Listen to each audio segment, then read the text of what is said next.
নমস্কার বন্ধুরা, সন্ধ্যার রান্নাঘরে আপনাদের স্বাগত। আবারও চলে এসেছি নতুন একটা রেসিপি নিয়ে। আজকের রেসিপি চিংড়ি মাছের ভাপা। জানতে গেলে দেখতে হবে পুরো ভিডিওটা, আপনারা দেখতে থাকুন। এখানে 3 চামচ কালো সর্ষে নিয়েছি, 3 চামচ সাদা সর্ষে নিয়েছি, 3 চামচ পোস্ত নিয়েছি, 5টা কাঁচা লঙ্কা নিয়েছি। এইগুলো সব জলে ভিজিয়ে রাখবো, একসাথে বেটে নেব। এখানে আমি 500 চিংড়ি মাছ নিয়েছি, কেটে ধুয়ে রেখে দিয়েছি। এবার এতে হাফ চামচ নুন, হাফ চামচ হলুদ, অল্প একটু লঙ্কা, অল্প একটু চিনি স্বাদ মতো। আমি সর্ষের তেল দিয়ে দিলাম 3 থেকে 4 চামচ, দিয়ে সবটা ভালো করে মেখে নেব। কালো সর্ষে, সাদা সর্ষে, পোস্ত, কাঁচা লঙ্কা একসাথে বেটে নিয়েছি, এটাকে আমি দিয়ে দিলাম। সবটা দিয়ে দেব। এটাকে আমি ভালো করে মাখিয়ে নেব।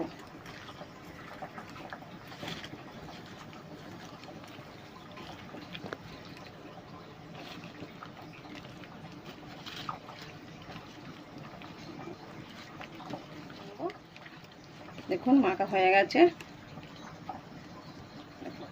এর মধ্যে তেলটা একটু বেশি দিতে হবে।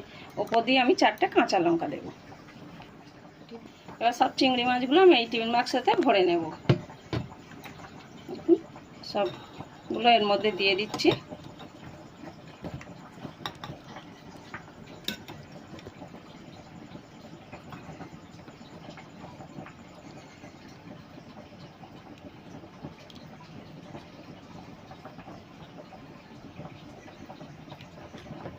সবগুলো দেওয়া হয়ে গেছে। এই বাটিটা ধুয়ে একটু জল দেব।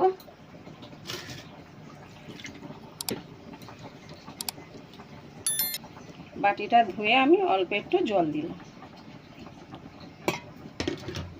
4টা কাঁচা লঙ্কা ওপর থেকে দিয়ে দিলাম। আমি এটা ভাপে দেব। কড়াতে আমি জল বসিয়ে দিয়েছি, এর মধ্যে আমি একটা স্ট্যান্ড দেবো, দিয়ে এই টিন বাক্সটা বসিয়ে দিলাম। এবারে আমি এটা আধা ঘন্টা ফোটাবো। দেখুন আমার জলটা ফুটে গেছে, আমি এর মধ্যে চাপা দিয়ে দেব। চাপা দিলে ভালো করে ভাপাটা হবে। আমি চাপা দিয়ে রাখলাম, আপনারা চাইলে খালিও রাখতে পারেন, চাপাও দিতে পারেন। আধ ঘন্টা হয়নি, কিন্তু এটা খুলে দেখতে হবে, জলটা শুকনো হয়ে যায়, মাঝে মাঝে একটু জল দিতে হবে। দেখুন জলটা অনেকটা কমে গেছে, আমি এর মধ্যে একটু জল দেব। আস্তে আস্তে জলটা দিতে হবে। অনেকটা জল কমে গেছিল। দেখুন জলটা কমে গেছিলো, আমি জল দিলাম। আপনারাও খুলে খুলে দেখবেন, জল কমে গেলে জল দিয়ে দেবেন। দিয়ে আবারও চাপা দিয়ে দেবো।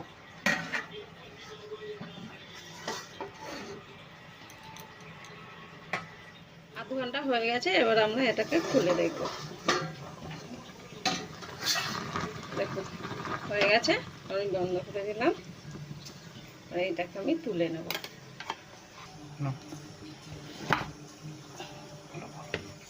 দেখুন আমার রেসিপি তৈরি।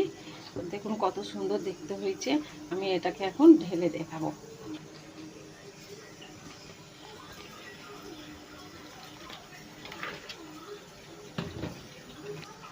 দেখুন কত সুন্দর দেখতে হয়েছে। আপনারা অবশ্যই একবার বাড়িতে ট্রাই করবেন।